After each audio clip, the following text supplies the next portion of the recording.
নমস্কার দর্শক বন্ধু, আমি শ্রী প্রদীপ। আজ আপনাদের জন্য একটি সুখবর।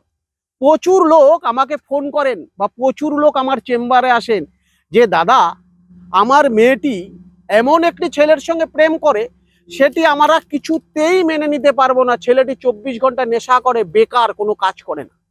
আবার অনেক ছেলের বাড়ির মারা এসে বলেন যে আমার মেয়ে একটি বউয়ের প্রেমে পাগল, ভালো কাজ করে দাদা, কিন্তু সে বউটিকে কিছুতেই ছাড়তে পারছে না, অর্থাৎ দুজন দুজনের মধ্যে বিচ্ছেদ হচ্ছে না। বহু জায়গায় গেছেন, বহু কিছু করেছেন, কিচ্ছু করতে পারেননি। যে গাছটি আমি ধরে রয়েছি, ভালো করে দেখুন, এই গাছটিকে বলে পলাশ গাছ। সরস্বতী পুজোয় এই পলাশ ফুলের জন্য আমরা পাগল হয়ে যাই। লোকে হলুদ বস্ত্র পরে এই পলাশ ফুল গাছে নিয়ে আমরা ঘুরে বেড়াই।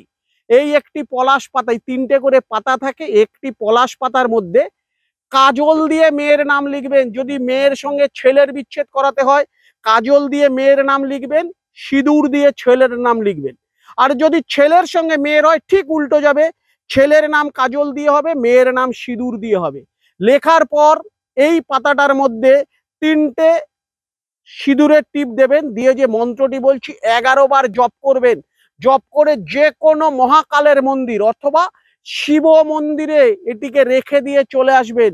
মন্ত্রটি হচ্ছে ওং উড্ড মহেশ্বরায় অমুক, অমুকের জায়গায় তার নাম, তারপর অমুকে বলে আরেকজনের নাম, বিচ্ছেদ কুরু কুরু স্বাহা। এই মন্ত্রটি 11 বার জপ করে যে কোনো মহাকালের মন্দিরে রেখে দিয়ে আসুন, অথবা শিব মন্দিরে রেখে দিয়ে চলে আসুন।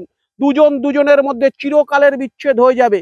মাথায় রাখতে হবে, যেদিন করবেন এটি কৃষ্ণপক্ষের চতুর্দশী তিথি হওয়া চাই।